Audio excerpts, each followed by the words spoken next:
Hello दोस्तों। पिछली कक्षा में आप हमारे साथ वैदिक काल का अध्ययन शुरू कर चुके थे, जिसके तहत हमने कुछ महत्वपूर्ण रचनाएं देखी थी। जैसे कि हमने 4 वेद देखे थे, ब्राह्मण ग्रंथ देखे थे, अरण्य ग्रंथ देखे और उपनिषद तक हम पढ़ चुके थे। आज हम देखेंगे वेदांग और सूत्र साहित्य। इसी के साथ मैंने मौर्योत्तर काल की 2 रचनाएं जैसे स्मृति ग्रंथ और पुराणों को भी इस वीडियो में शामिल किया है। तो इसी के साथ हम ये 2 टॉपिक भी देख लेते हैं। तो चलिए शुरू करते हैं। सबसे पहले देखिए वेदांग और सूत्र साहित्य, यानी कि वेदों के अंग। अगर वेदों को समझना है तो सबसे पहले आपको वेदांगों का ज्ञान होना चाहिए। तो इसमें 6 विषय हैं जिस पर वेदांग लिखे गए हैं: शिक्षा, कल्पसूत्र, व्याकरण, निरुक्त, छंद और ज्योतिष। यानी कि अगर आपको वेदों को समझना है तो आपके पास शिक्षा होनी चाहिए।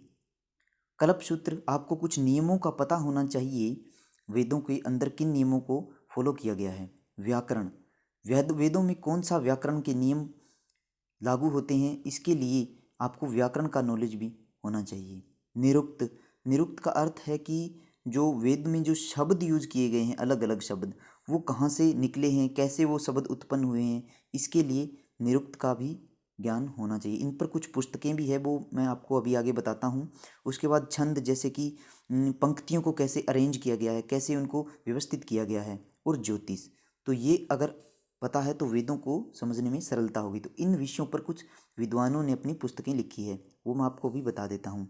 तो शिक्षा पर भारत में जो सबसे प्राचीनतम पुस्तक मिलती है वो है प्रतिशाक्य। पूछा जाता है कि जो शिक्षा वेदांग का अंग है शिक्षा, इस पर लिखी हुई पुस्तक का नाम क्या है। कल्पसूत्र में आपको बता चुका हूँ कि नियम वाली बातें। इसमें देखिए 3 भाग है: स्रोत सूत्र, गृहस्थ सूत्र और धर्मसूत्र। तो भारत के प्राचीनतम धर्म सूत्रकार किन्हें माना जाता है? गौतम ऋषि को माना जाता है। गृहस्थ जीवन जीने वाले जो मानव है उनके लिए गृहस्थ सूत्र में नियम बताए गए हैं। यज्ञ क्रिया, यानी कि यज्ञ जो कर्म कांड थे उनके बारे में जो नियम बताए गए हैं वो शूल्ब सूत्र में मिलता है। शूल्ब सूत्र बहुत ही महत्वपूर्ण है, क्योंकि भारत के इतिहास में पहली बार कहीं भी अगर ज्योमिति का मुद्दा देखा जाए, यानी कि ज्योमेट्री, तो वो शूल्ब सूत्र में मिलता है। कैसे? क्योंकि यहाँ पर जो यज्ञ वेदी होती थी, हवन कुंड होता था, वो ऐसे ही नहीं बनाया जाता था, उसकी पूरी डायमेंशन एक प्रॉपर रेशियो में बनाई जाती थी। तो ज्योमिति का मुद्दा सबसे पहले भारत में शूल्ब सूत्र पुस्तक में देखने को मिलता है। उसके बाद बात आती है, कपिल मुनि ने भी एक एक्स्ट्रा पॉइंट मैंने यहाँ ऐड कर दिया है। ये पीछे ही एक एग्जाम में पूछा गया था कि सांख्य दर्शन की स्थापना किसने की थी, तो कपिल मुनि ने की थी। सांख्यिकी यानी कि स्टेटिस्टिक्स, जिसमें कि हम आंकड़ों की बातें करते हैं, तो ये भी ध्यान रख सकते हैं आप। उसके बाद देखिए तीसरा वेदांग जो है वो व्याकरण है, क्योंकि व्याकरण का ज्ञान होना बहुत ही जरूरी है अगर वेदों को समझना है। तो इसके लिए एक पुस्तक लिखी गई अष्टाध्यायी, और ये लिखी थी भारत के पहले व्याकरणकर्ता पाणिनि ने। पाणिनि 5वीं सदी ईसा पूर्व के व्यक्ति थे। 5वीं सदी ईसा पूर्व के व्यक्ति थे और इनका जन्म पाकिस्तान के सलातूर में हुआ था। सलातूर आज पाकिस्तान में है और ये अटक के नज़दीक है। इसके बाद देखिए निरुक्त। निरुक्त जो शब्दों की उत्पत्ति मैंने आपको बताया कि कैसे हुई, ये सब निरुक्त विषय के अंतर्गत रखा गया है। इसमें एक महत्वपूर्ण पुस्तक मिलती है और उसका नाम भी निरुक्त ही है, और इसको लिखा है यास्कनी। तो पूछा जाता है कि यास्कनी किस पुस्तक की रचना की, उसमें आपको 3 ऑप्शन और दे देंगे और एक निरुक्त दे देंगे, तो आपको निरुक्त को टिक करना होगा। उसके बाद छंद, इनकी छंद कैसे बनते हैं, तो इसके लिए एक पुस्तक है छंद सूत्र। छंद पर लिखी हुई पुस्तक का नाम भी छंद सूत्र है और इसको लिखा है पिंगला वत्स ने। उसके बाद ज्योतिष। तो ज्योतिष में अगर देखा जाए पहली पुस्तक भारत में मिलती है तो वो वेदांग ज्योतिष है, और इसको लिखा था मगध या लगध मुनि ने। कहीं जगह पर मगध मुनि लिखा गया है, कहीं पर लगध लिखा गया है, तो आप दोनों ध्यान रखिए। इसके बाद देखिए स्मृति ग्रंथ। तो स्मृति ग्रंथ, इन्हें प्राचीन काल का आप संविधान भी मान सकते हैं कि किन किन बातों को समाज में अच्छा समझा गया है और उनका अनुसरण समाज में होना चाहिए। तो इस पर सबसे प्राचीनतम जो स्मृति ग्रंथ है वो मनुस्मृति है। तो ये जो स्मृति ग्रंथ है ये 200 ईसा पूर्व से 200 ईस्वी तक लिखे गए हैं। तो मौर्योत्तर काल में 2 स्मृति ग्रंथ देखने को मिलेंगे आपको, मनुस्मृति और याज्ञवल्क्य स्मृति। तो इनके टीकाकार कई बार पूछ लिया जाता है कि मनुस्मृति का टीकाकार कौन है, यानी कि किन ने किन किन विद्वानों ने इनके ऊपर अपना रिसर्च लिखा है। तो इसमें भारुचि एक नाम देखने को मिलेगा। ये गुप्त काल के व्यक्ति थे, भारुचि गुप्त काल में हुए हैं। समुद्रगुप्त, चंद्रगुप्त द्वितीय के दरबारी थे भारुची। उसके बाद मेघातिथि, गोविंदराज, कुलुक भट्ट। तो इसमें भारुची एक महत्वपूर्ण है, जो गुप्त काल में भी मैं आपको इनके बारे में बताऊंगा, क्योंकि कई विद्वान हुए हैं, जैसे भारुची हो गए, अमर सिंह, अभी हम देखेंगे अमर सिंह ने भी यहाँ पर जो है पुराणों के विषय बताए हैं, तो वो भी गुप्त काल के ही थे। तो अब देखिए, जो याज्ञवल्क्य स्मृति है, इसके ऊपर टीका लिखने वाले भी 3 व्यक्ति थे, विज्ञानेश्वर, अपरारक और विश्वरूप।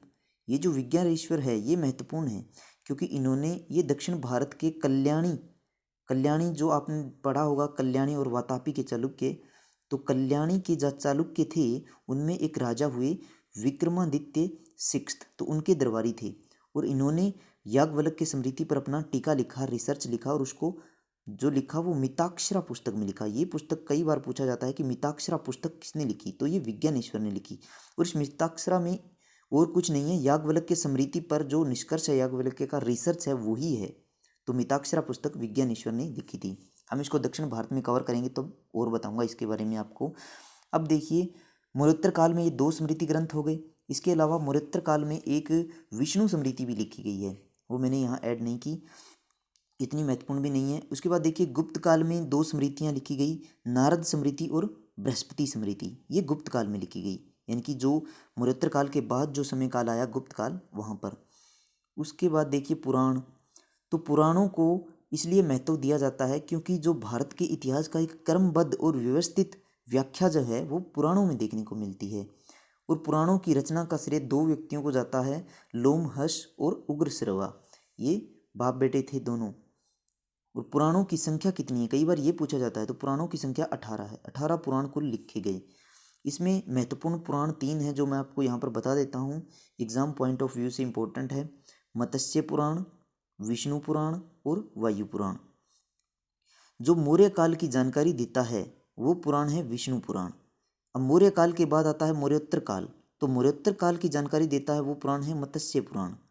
लेकिन ध्यान रखिए, प्राचीन पुराण कौन सा है, तो मत्स्य पुराण है।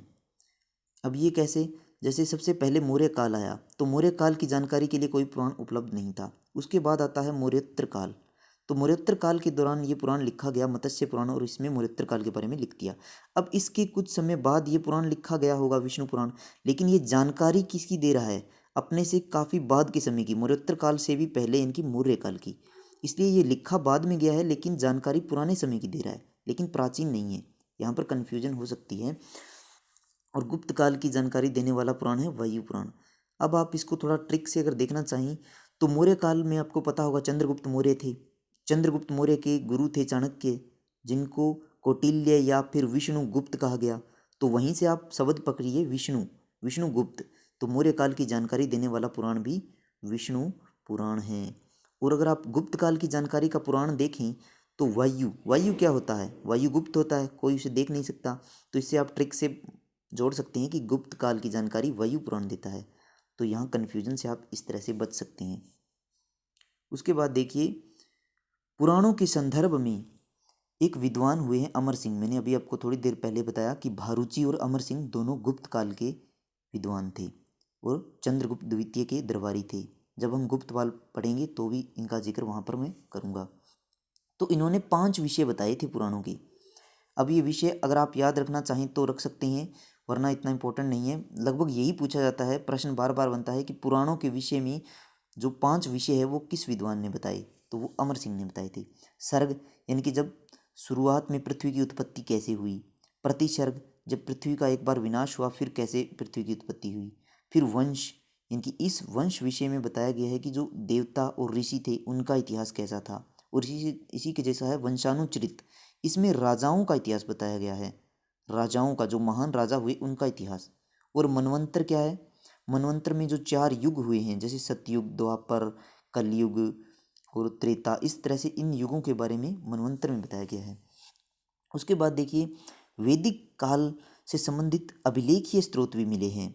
अभिलेखीय स्रोत वो होते हैं, जैसे अगर किसी स्तंभ पर, मान लीजिए किसी दीवार पर, धातु के टुकड़े पर जब हम कुछ भी उकेर कर या खोद खोद कर लिखते हैं, उसको अभिलेखीय स्रोत कहते हैं। तो एक महत्वपूर्ण अभिलेखीय स्रोत है वैदिक काल के दौरान बोग्ज कोई अभिलेख। ये आज का वर्तमान में जो सीरिया स्थान है ना, इजराइल के पास, तो वहाँ पर मिला है।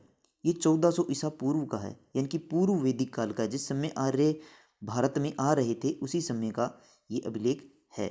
इसमें क्या है, 4 वैदिक देवताओं के नाम देखने को मिलते हैं, इंद्र, वरुण, मित्र और नास्तेय। मित्र सूर्य का ही एक नाम है, तो मित्र, तो ये नाम यहाँ पर देखने को मिलते हैं। मैं आपको सीरिया की लोकेशन दिखा देता हूँ। इसकी राजधानी आज दमिश्कश है।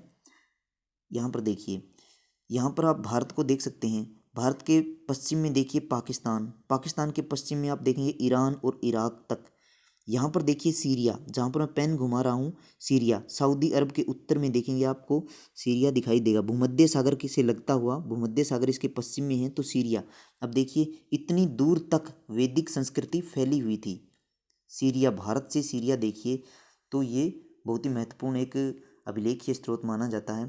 तो इसी के साथ ये वीडियो समाप्त होता है। आपको वीडियो कैसा लगा अपना प्रतिक्रिया जरूर दें, और अगले वीडियो में हम पूर्व वैदिक काल के जो आर्य हैं उनका राजनीतिक जीवन कैसा था, सामाजिक जीवन कैसा था, आर्थिक जीवन कैसा था, मतलब पशुपालन करते थे, इस तरह की बातें हम देखेंगे। तो ये एक तरह से रचनाएं हो गई, ये भी बहुत महत्वपूर्ण है। और उसके बाद हम अगला टॉपिक पूर्व वैदिक काल शुरू करेंगे। तो मिलते हैं नेक्स्ट वीडियो में, तब तक के लिए धन्यवाद।